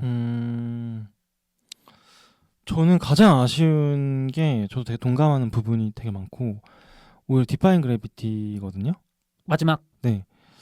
특히나 거기서 좀 조명을 그러니까 빛과 어둠을 좀 잘 사용했으면 어땠을까라는 생각을 했었어요. 그러니까 두 사람이 있는 곳이 어두운 창고잖아요. 그렇죠. 근데 어두운 창고고 이제 그 안에서 막 이런저런 갈등도 있고 내가 어떻게 해야 되지 막 고민도 하다가 어느 순간 딱 각성을 하고 난 이제 다시 돌아갈 수가 없다. 이제 나아가겠다라고 하면서 이제 디파인 그래비티를 부르는데 거기서 저는 노래를 부를 때 어떤 포인트에서 딱 그 어둠과 그 빛 사이에 있던 엘파바가 완전히 빛으로 나아갔으면 좋겠다. 창문을 깨고 날아가서 네, 그런 식으로 조명이 보여줬으면 좋겠다. 마치 그 원카에서 그 원카가 그러니까 티모시 샬라메가 딱 그 초콜릿 가게를 열기 직전에 어둠 속에 딱 실내만 있다가 그렇죠. 나가는 딱 그런 장면처럼 네, 우리 정정훈 촬영감독님이 하신 그것처럼 펄럭 네, 국뽕 차오른다. 네, 그런 부분들을 잘 살렸으면은 되게 좋았을 것 같다. 그리고 이것도 되게 디테일한 거지만 그 딱 빗자루를 탁 잡았을 때에 그냥 빗자루 그냥 잡는 게 아니고 거기서 뭐 오랫동안 캐캐 묵어있던 먼지들이 뭔가 그 엘파바가 딱 잡음으로써 막 휘몰아친다거나 휘몰아친다거나 그런 부분들을 조금만 더 이렇게 조금만 더 섬세하게 보여주면은 일단은 평탄은 해요. 평탄은 그러니까 하는데 나쁜 건 네, 아니에요 영화가. 네, 평탄은 하는데 이런 식으로 연출적으로 조금 더 조명을 잘 활용했으면 뭐 주변의 어떤 미장센을 잘 활용했으면 어땠을까? 그런 아쉬움이 저도 있긴 했죠. 그리고 아까 리듬감 얘기를 하셨는데 그 디파인 그래비티 그 장면 되게 사실 급박한 장면이잖아요. 그렇죠. 빨리 도망가야 되는 장면인데. 근데 뭐 갈등도 풀어야 되고 뭐 어린 시절에 나와도 화해를 해야 되고 각성도 해야 되고 뭐 에메랄드 시티 이 상황도 알려줘야 되고 공사가 다 망해. 네, 너무 많은 것들을 하니까 오히려 늘어지더라고요. 그래서 저는 그 건물에서 떨어졌을 때 어린 시절에 나와 이렇게 잡는 장면 있잖아요. 그건 좀 없어도 되지 않을까. 없거나 아니면 그냥 좀 몰아주거나 이게 망토 팍 그 휘날리면서 이제 뭔가 좀 지르겠구나 했는데 이제 거기에서 또 떨어지면서 또 그 서정적 모먼트 하고 이게 찔러줄 거면 한 번 찔러야 되는데 계속 어중간하게 여러 번 찌르니까 오히려 감동이 조금 줄어드는. 네. 그래가지고 그런 부분들이 너무 반복되니까 오히려 좀 좋지만 좀 늘어진다 라는 생각이 들었던 것 같아요. 그리고 아까 이제 이어서 리듬과 프로덕션 디자인 이런 부분을 말씀해 주셨는데 구체적으로 좀 어떠셨는지도 궁금해요. 왜냐면 사실 저는 이 극 중에서 가장 리듬이 늘어지기 시작했던 지점이 에메랄드 시티행 기차를 타면서부터였더라고 생각을 하거든요. 그리고 이제 막상 그 에메랄드 시티에 갔는데 그러니까 나는 이 영화의 프로덕션 디자인이 좋은지 모르겠어. 왜냐면 그러니까 아름답죠. 저는 뭐 유니버설 스튜디오 같은 곳에 이 위키드 테마파크를 만든다? 너무 좋을 것 같아요. 너무 아름답고 색색이 막 분홍, 초록, 파랑 막 너무 예쁜데 너무 동시에 가짜 같아. 나는 그 에메랄드 시티가 너무 가짜 같은 거야. 그 디자인, 건축물들 디자인들부터 거기 사람들 또 에메랄드 시티랍시고 막 초록색 옷만 입고 다니잖아요. 미친 것 같아 거기 사람들. 약간 그러니까 너무 가짜라는 생각이 확 드니까 갑자기 극 중에서 내가 확 밀려나면서 좀 재미가 없어졌다고 해야 되나? 좀 그런 부분들은 어떠셨는지 리듬감과 프로덕션 디자인? 일단 프로덕션 디자인 얘기를 하면은 애초에 이게 그냥 판타지한 세계라는 거를 저는 인지하고 봤기 때문에 약간 위화감이 들어도 그냥 넘어갔던 것 같아요. 근데 우리가 해리포터를 한번 생각해 봅시다. 해리포터도 판타지한 세계잖아요. 그렇죠. 근데 진짜로 뭔가 호그와트가 있을 것 같고 진짜 이런 마법사들의 어떤 학교 도시가 있을 것 같잖아요. 네. 그게 위화감이 별로 안 들잖아요. 근데 이상하게 이거는 위화감이 들긴 든단 말이에요. 맞아요. 그래서 그게 어떤 차이점이 있을까? 저도 그게 좀 궁금하긴 했어요. 그러니까 또 어떤 장면은 또 괜찮거든요. 어떤 맞아요. 장면의 프로덕션 디자인은? 그러니까 저희가 전문가가 아니기 때문에 뭐 자세히 뭐 정확히 정답을 말씀드리는 건 아니고 그냥 추측을 해보자면 말씀하신 대로 해리포터나 반지의 제왕 같은 다른 기존의 판타지 작품들은 그 세계관이 굉장히 실제적으로 느껴지잖아요. 저는 이게 세트의 힘이 좀 있지 않았을까 싶어요. 실제 건물을 짓고 특히 반지의 제왕 같은 경우는 뉴질랜드 대자연을 실제 로케이션으로 담아냈었잖아요. 그런 부분들이 있고 일주일 전에도 했던 얘기인데 최근 영화지만 글래디에이터 2도 영화의 호불호를 떠나서 저는 그린 스크린 앞에서 배우들이 허우적대며 연기하는 느낌이 아니라 실제 그 로마 고대 로마를 세트로 구현해냈다는 실제감이 들어서 너무 좋더라고요. 그런 차이가 아니었을까. 대신에 이번 위키드도 100% 그린 스크린은 아니었을 것 같고 좀 이제 실내 장면이라든지 그런 거는 세트를 지었을 거 아니에요. 저는 그런 부분에서의 차이는 또 뭘까를 고민해 보면 다시 한번 말씀드리지만 저는 전문가가 아닙니다. 그냥 제 느낌상 반지의 제왕이나 해리포터는 필름 촬영을 했기 때문인 것 같아요. 그게 필름 촬영이 디지털 촬영에 비해서 그것도 무시할 수 없죠. 좀 더 선회도가 떨어지잖아요. 그러니까 선명함이 필요한 작품이나 그런 걸 추구하시는 분들에게는 디지털이 압도적으로 필름보다 좋겠지만 컴퓨터 그래픽을 가짜 효과를 진짜처럼 느끼게 하는 데 있어서는 약간 그 아사모사하게 뭉개지는 화질이 필름에 있어서 더 유리했다고 좀 보거든요. 근데 이렇게 디지털로 찍은 작품 같은 경우에는 그린 스크린 앞에서 찍었을 것 같은 그 오프닝 먼치킨 동네 장면이라든지 뭐 그런 것들이 너무 쨍하게 느껴지니까 맞아요. 저도 느꼈어요. 너무 가짜 같다. 그리고 근데 이거는 애초에 뭐 그냥 컨셉의 차이일 수도 있는데 어쨌든 해리포터 같은 경우에는 그래도 전반적으로 우리가 현실에서 입는 옷 의식주를 기반으로 하잖아요. 네네. 근데 이제 에메랄드 시티나 오즈 같은 경우에는 약간 우리 이렇게 달라요. 이렇게 동화적이에요. 맞네. 이런 것들을 좀 너무 과시적으로 보여주려고 했던 거 아닌가? 그러니까 예를 들어서 이제 저는 그 에메랄드 시티에 딱 갔을 때 그 막 춤추는 사람들이 약간 이걸 어떻게 설명해야 될지 모르겠는데 그 분수대에서 춤추는 사람들인데 약간 팔이 없어요. 네. 왜 그렇게 했는지 모르겠는데 팔도 없고 그리고 막 그 극중극으로 연극을 하잖아요.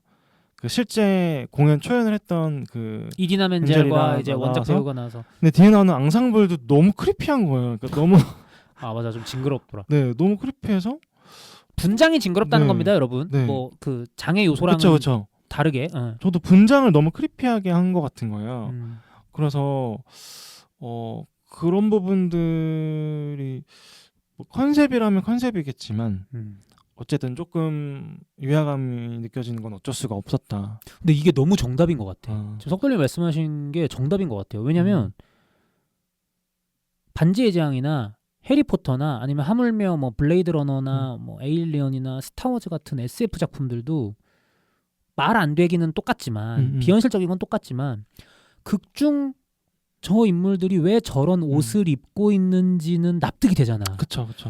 반지의 제왕의 프로도는 그 호빗들은 그런 옷을 입어요. 왜냐면 사시사철 따뜻한 샤이어에 살기 때문에.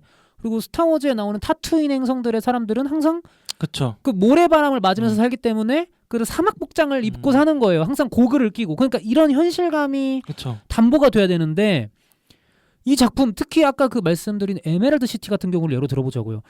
한 도시가 모든 시민들이 다 초록톤의 옷을 입고 사는 동네예요. 그러니까 이게 에메랄드 시티라는 공간의 어떤 그런 키 컬러를 강조하는 강점은 있겠지만 대단히 비현실적으로 느껴지잖아요.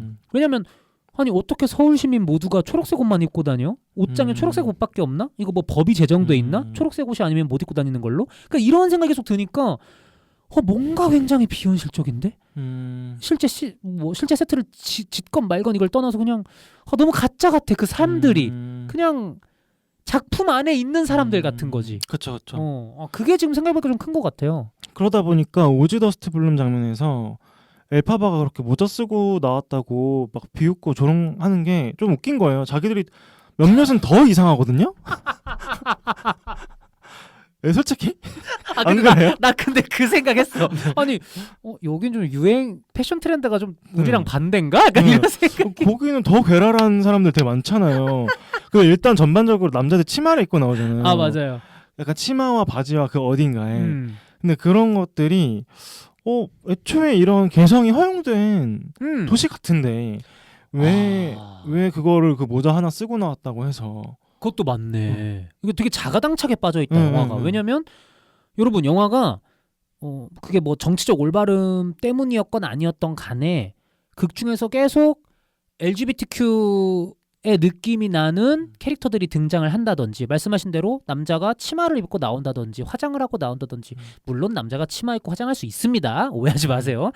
근데 유난히 그게 강조된다든지 막 잘생긴 금발의 백인 왕자 여학생가 나와서 플러팅을 하는데 다른 여학생들뿐만 아니라 남학생들도 막 이런다든지 또 극 중에 장애인과 비장애인 캐릭터들이 많이 나온다든지 심지어는 동물들도 말을 하고 인간을 가르치는 동물 교수들도 나오는 세계관이잖아요. 그러니까 굉장히 평등하고 진보적이고 정치적으로 굉장히 올바른 것처럼 보이는 세계인데 여기에 엘파바라는 캐릭터는 구조적으로 얘는 왕따여야 돼. 이게 그쵸. 깔려 있다 보니까 근데 얘를 어떻게 왕따 만들지? 이렇게 진보적이고 평등한 세계관에서 몰라 그냥 왕따 해. 그러니까 이렇게 왕따 시킨 맞아요. 느낌이야.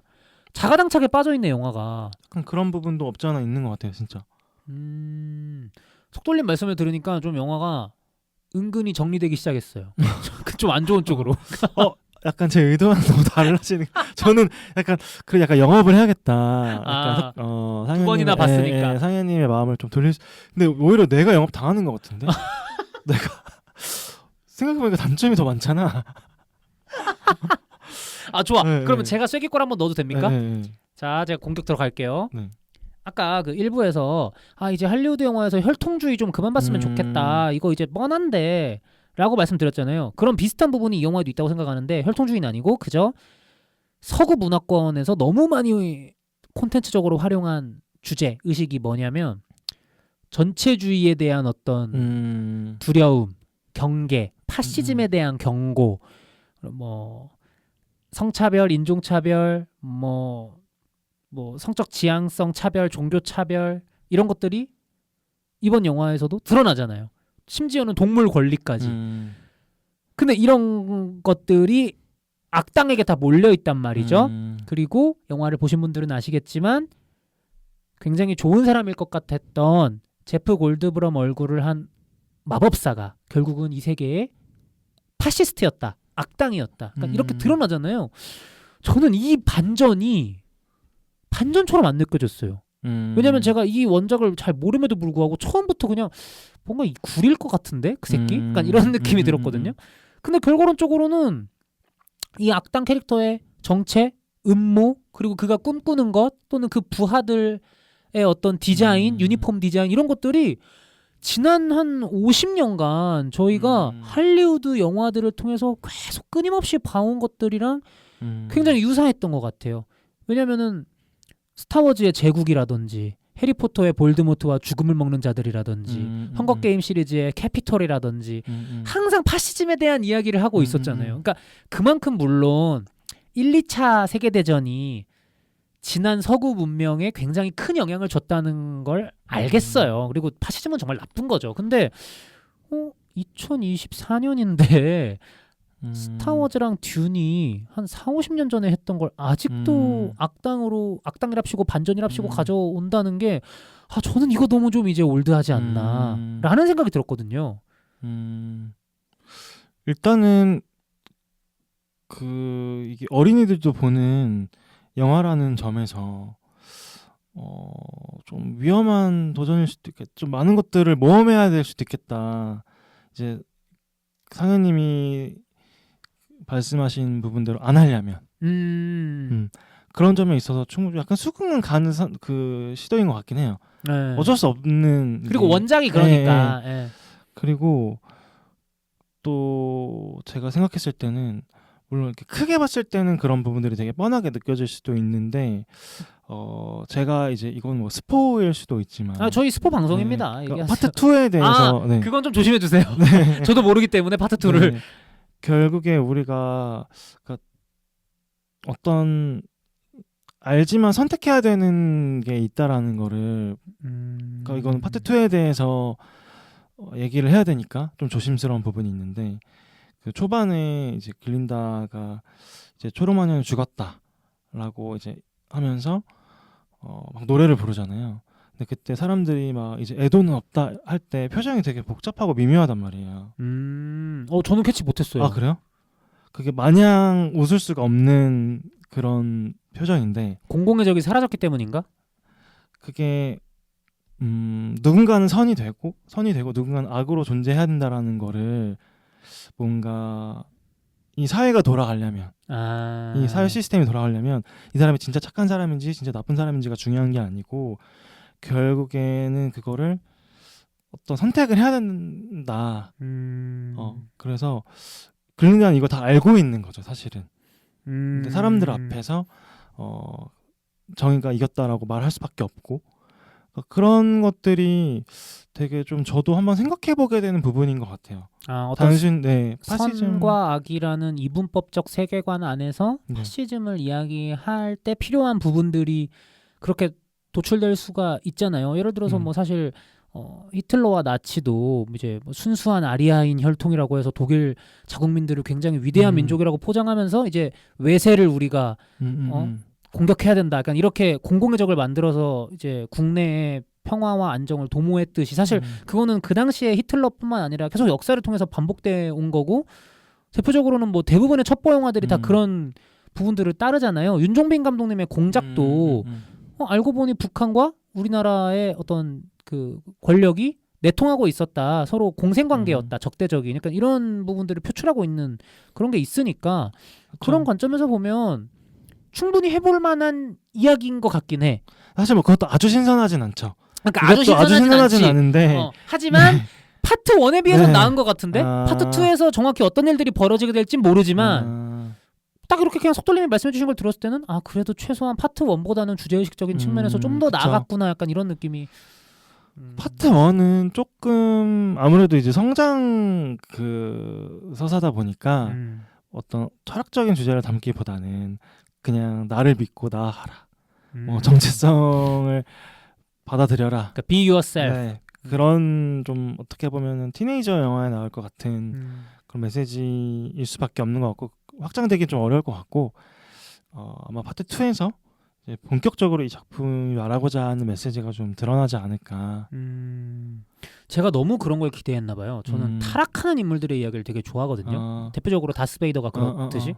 근데 너무 제가 사전 정보가 거의 없긴 했지만 뭐 어떤 초록 피부를 한 마녀가 점점 나빠지는 얘기라고 하던데 까지는 제가 들었기 때문에 뭔가 되게 비극적이고 이렇게 막 욕망을 쫓다가 타락하게 되는 그런 장대한 이야기인가 보다 했는데 그 타락의 이야기가 물론 이제 엘파바 시점에선 타락이 아니었지만 너무 그 선택이 빨랐던 것 같아. 그리고 뭐 그리머리를 갑자기 읽더니 사실 그 마법사 제프 골드브럼이 말 실수 하나 했잖아요. 그냥 이제 스파이. 우리의 스파이로 사용할 수 있겠어요. 사실 걔가 그 말 안 했으면 이 영화의 뒷부분 정리는 없거든요. 그러니까 되게 이 캐릭터 인생의 어떤 중요한 전환점이고 이 영화에 있어서도 되게 탁 이제 뭔가 다음 장이 시작되는 그런 부분인데 뭔가 너무 급한데 너무 뭔가 해야 돼서 하는 느낌인데 약간 이런 느낌이더라고. 맞아요. 그리고 저도 그 생각했어요. 너무 오자마자 사실 알게 된 거잖아요. 네, 오자마자 알게 된 거니까 그 부분이 좀 급하다.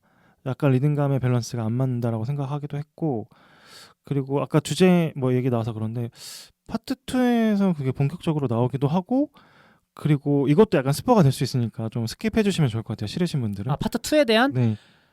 여러분 저희가 언제나 스포일러 방송이었지만 항상 해당 방송에서 다루는 영화만 스포를 해왔기 때문에 근데 이거 엄청난 스포는 아닌데 근데 혹시라도 네. 파트 2에 대해서 스포당하지 않고 싶으신 분들은 한 30초 뒤로 넘기면 될까요? 30초 네. 뒤로 안전하게 1분. 안전하게 1분. 그 안전하게 1분을 네. 넘기시면 되겠습니다. 자, 지금부터 2부 스포 들어갑니다. 그러니까 이게 결국에 오즈의 마법사랑 연관되는 거잖아요. 그러니까 파트 2가 본격적으로 연관되는 거거든요. 그러면서 이제 막 그 도로시의 집에 깔려 죽은 그 동쪽 마녀 기억나세요? 오즈의 마법사? 아니요. 일단 엘파바가 서쪽 마녀잖아요. 네. 그럼 동쪽 마녀도 있고 남쪽 마녀도 있고 북쪽 마녀도 있나요? 네. 그 지역구가 다 하나씩 있네. 그 동쪽 마녀가 네사로즈고 네사로즈 들어봤는데? 그 동생. 동생이 약간 흑화돼요. 나중에. 그래요. 그리고 이제 거기 나오는 뭐 구체적인 제가 캐릭터는 말씀 안 드리겠지만 어떤 캐릭터들이 이제 누구는 양철 인간이 되고 진짜? 네, 누구는 허사비가 되고 이렇게 이런 식으로 연결돼요. 그럼 지금 그 파트 1에 나온 인물들 중에 양철 인간이랑 허사비가 있는 거예요? 네. 개소름. 이거 너무 상현님한테도 스포를 한 건가요? 나도 귀 막을 걸. 그런 부분들이 되게 나름 자연스럽게 연결이 돼서 그래서 이제 저는 투까지 다 그러니까 투까지가 아니죠. 이 작품 전체를 다 알고 있는 사람 입장에서는 약간 감안할 수 있는 게 있는 거죠. 이런 식으로 이제 될 거니까 오케이 이걸로 내가 전체를 판단하진 않겠어 이렇게 되는 거죠. 정확한 평은 파트 2까지 보고 하는 것으로 유예하겠어. 네. 이렇게 하신 거군요. 자, 파트 2에 대한 스포일러 끝났습니다, 여러분. 근데 약간 이건 스포는 아닌데 약간 한편으로는 그런 좀 염려도 있어요. 그러니까 뭐냐면 너무 좋은 넘버가 파트 1에 몰려 있어가지고 파트 2에는 뭐 그럴듯한 넘버가 없어요? 제가 기억하기로는 거의 리프라이즈거나 아니면 리프라이즈라 하면 다시 그냥 이제 반복되는 뮤지컬 넘버인 거죠. 네, 아니면 For Good 정도? For Good 그 좋다고 For 하신 Good 정도? 그거 그래서 약간 사실 그 음악 듣는 맛에 보는 것도 있는데 약간 좀 저도 사실 파트 2가 기억이 잘 안 나거든요. 뮤지컬 봤을 때. 그래서 약간 좀 염려되지만 그래도 보겠죠. 그래도 그 아까 속돌님께서 파트 2에 대해서 스포해 주셨는데 굉장히 궁금해집니다. 파트 2가. 오히려 더. 네. 지금 마피아 게임이 시작됐어요. 지금 누굴까? 파트 1에서 누굴까? 네. 더 딥하게 얘기하진 않겠습니다, 여러분. 스포일러는 끝났으니까. 어쨌든 뭐 그렇고 주제의식적인 측면에서는 그런데 캐스팅도 아까 얘기하셨잖아요. 사실 저 뮤지컬 잘 모르지만 뮤지컬이라면은 보통 이제 팬분들께서 이번 뮤지컬의 캐스트는 어떻게 될까 이런 거를 굉장히 궁금해하시는 걸로도 알고 있거든요. 이번 작품에는 이제 신시아 에리보가 엘파바 역할을 했고 아리아나 그란데 팝스타죠. 아리아나 그란데가 글린다 역할을 했습니다.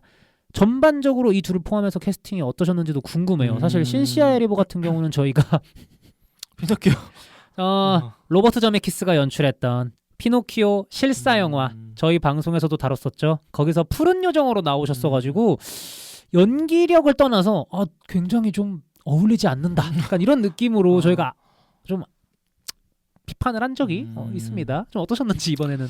일단 전 신시아 에리보 되게 괜찮았던 것 같아요. 신시아 에리보 그리고 저는 이것도 제 어떤 편견이었나 이런 생각이 드는 게 저는 흑인으로 캐스팅할 줄은 진짜 몰랐거든요. 원래는 항상 뮤지컬에서 백인이었나요? 백인이 주로 이제 이디나 멘젤도 사실 백인이잖아요. 네. 그러니까 이제 그렇게 좀 생각했던 부분이 있는데 너무 흑인으로 한 게 그 캐릭터랑도 너무 잘 맞는 것 같고 뭔가 인종적인 메시지까지 끌고 들어온 것 같아. 네.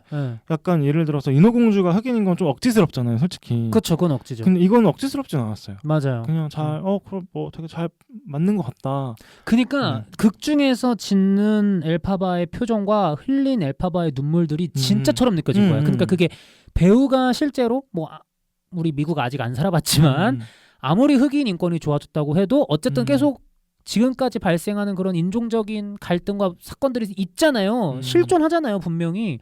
그러다 보니까 신시아 에리보라는 배우가 어떤 삶을 살아왔는지 모르지만 그냥 미국에 살고 있는 흑인 여성들의 얼굴을 이상하게 대표하게 된 것 같아. 그러다 보니까 흑인들이 겪었던, 물론 우리 동양인들도 아시아 사람들도 미국에서 굉장히 많은 편견과 선입견을 갖고 사셨겠지만 어쨌든 그런 유색 인종의 얼굴을 통해서 눈물을 흘리니까 극중 엘파바의 어떤 고난에 한꺼풀이 더 씌워진다고 해야 되나, 레이어가? 또 스필버그의 컬러 퍼플 그 뮤지컬 했을 때 신시아 에리보가 주인공이었어가지고 더 좀 맥락이 받아들여지는 부분이 있고, 그 작품도 이제 흑인 인종에 대한 얘기를 하고 흑인 인권에 대한 얘기를 하는 작품이었으니까. 뭐 연기 노래 곧잘이 아니죠. 제가 너무 죄송해요. 저 지금 신시아 에리보 가르친 입시 선생님인 줄 알았어요. 죄송해요. 제가 실제 입시 선생님인데 너무 거기 아직 헤어나지 못했어. 신시아? 곧잘하지. 너 좋은 대학 가겠어. 시아 너 좀 한다. 근데 약간 이런 죄송해요. 약간 그런 뜻은 전혀 아니었고 너무 이 쪼가지 붙어가지고 너무 잘하시죠. 너무 잘하시는 것 같고. 근데 제가 더빙판을 봤잖아요. 2번 보셨다고 했는데 한 번은 원어고 하나는 한국어 더빙판인 건가요? 그것도 특이하다. 애니메이션이 아닌데. 너무 우리나라 분들이 너무 노래 잘하시는 것 같아요. 너무 갑자기요? 저는 저 진짜 그 생각했어요. 박해나 그 배우님이라고 겨울왕국 엘사 노래 부르신 분이 있거든요. 그래서 엘시성 주로 하신다. 네. 엘사, 엘파바 이렇게. 아 그러네. 네. 그 박해나 분도 노래 너무 잘하시고. 이 영화에서 엘파바이신 거죠? 네. 그 실제로 우리나라에서 공연할 때도 엘파바 역할 맡으셨어요. 아, 오. 네. 그럼 엘파바 권위자가 부른 거네. 그렇죠. 그리고 정선아 배우님이라고 그분도 실제로 뮤지컬로 또 글린다 역할 하셨고. 캐스팅을 이어갔구나. 네, 뭐 피에로도 마찬가지고 몰입을 뭐 딜레먼트 다 마찬가지예요. 근데 그 원래 그 글린다가 되게 웃긴 캐릭터예요. 네. 그래서 막 깔깔깔깔 웃거든요. 되게 푼수 같고 되게 좀 망가지는 것도 있고. 근데 사실 아리아나 그란데가 좀 그런 부분들이 좀 조금 안 어울리더라고요. 저는 약간 생각보다. 네. 그래서 오히려 저는 연기는 정선아 배우님이 목소리로만 들었는데도 더 잘하시는 것 같고 아리아나 그란데는 조금 아쉬웠다. 저는 사실 팝스타로서의 아리아나 그란데를 잘 몰라요. 근데 아무래도 팝스타하고 경력이 오래된 가수이자 댄서이다 보니까 당연한 거겠지만 극 중에서 이제 펼쳐지는 몸짓이나 춤, 뭐 아니면 노래, 전 이런 것들은 되게 좋았다라는 생각이 들고 이 배우의 얼굴도 어떤 그런 푼숙기 있으면서 아름다운 이미지의 캐릭터를 연기하기에 되게 적절하다라는 느낌이 들긴 했거든요. 저는 잘 모르니까. 예. 저도 그래서 나쁘다는 건 아니고 그런 글린다를 좋아했던 사람이라면 좀 더 뭔가 네. 플러스 알파가 있었으면 네. 좋겠는데 조금 원래 깔깔깔깔 이렇게 웃는다면 지금 약간 이렇게 웃는 좀 애가 느낌인 거죠. 얌전해졌다. 네. 얌전해졌다. 네. 그런 부분들이 조금 아쉽다. 그리고 또 이상하게 저는 양자경 너무 잘 어울리지 않나요? 맞아요.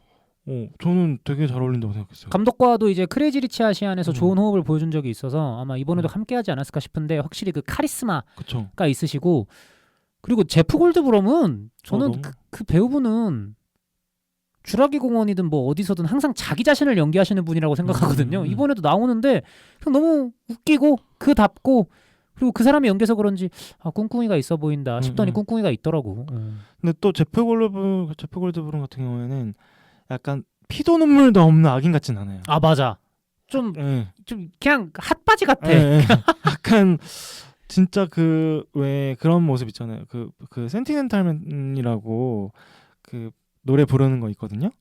그러면서 난 되게 감성적인 남자고 뭐 나도 딸이 있었으면 난 아빠가 되는 게 꿈이었고 맞아, 막 이러잖아요. 근데 그게 거짓말 같지가 않아요. 진짜 그런 모습도 있는 것 같고. 근데 원작에서는 좀 더 카리스마 있는 배우가 연기하나요? 비슷했던 것 같아요. 아 뭐야? 그럼 고증이네. 네. 그래서 전반적으로 그래도 저는 캐스팅은 다 좋았다고 생각합니다. 좀 영화가 생각보다 배우 덕을 많이 본 영화다. 전 이렇게 생각하고 신시아 에리보는 진짜 잘하더라고. 진짜 잘하죠. 저는 그 아까 잠깐 얘기하고 말았는데 그 오드더스트 볼룸 장면 현실적으로 이해는 안 갔거든요. 왜 엘파바가 갑자기 저런 춤을 추지? 나 같으면 그냥 짜증나서 나가버리거나 화를 냈을 텐데 갑자기 춤을 추는데 그 춤 동작도 좀 웃기잖아요. 그러니까 저는 처음에는 극장에서 엥? 이랬어. 근데 이어서 눈물을 흘리잖아. 근데 거기서 내가 갑자기 감정적으로 확 가는 거야. 저 울었어요. 그 스크린 그 극장 안에서 많은 분들이 그 장면에서 우시더라고요. 그래서 와 현실적으로는 공감이 안 되는데 감정적으로는 너무 확 와닿는 그쵸. 장면이다. 되게 연출을 최소화했잖아요. 맞아요. 그래서 오히려 인물의 연기, 감정만으로 끌고 가서 되게 좋았던 것 같고 전 두 번 봤는데 두 번 다 울었어요. 그 장면이 진짜 킥인 것 같아 이 영화에. 근데 거기서 저는 신시아 에르바가 울어서 더 슬픈 것 같아요. 맞아. 거기 표정이 너무 좋아요. 네, 맞아요. 그러니까 이게 그 장면이 제일 좋은 장면인데 너무 초중반에 있어. 그러니까 뒤에가 그거보다 더한 게 나와야 되는데 뭐가 없다 보니 좀 뒤에가 늘어지는 느낌도 있는 거 아닌가 뭐 이런 생각도 들고. 저는 이거는 생각해보니까 가장 중요한 걸 얘기 안 한 것 같은데 제일 좋았던 넘버가 뭐예요, 당연히? 저는 사실 다 그냥 그랬고요. 아 진짜요? 우리의 음악 취향이 너무 다르다. 근데 그래도 좋았던 것 치면 파퓰러 좋았고 저도 뭐 디파인 그래비티도 좋았고 뭐 그 정도? 근데 너무 유명한 거 좋아하네요 제가. 뭐 어떤 게 제일 역시 저는 진짜 저는 오히려 다 좋았거든요. 거의 다. 이렇게 넘버들이 다 좋을 수 있나? 라는 생각이 들 정도로 다 좋았고 근데 제가 제일 좋아하는 거는 저는 마법사다. 위자드의 나이.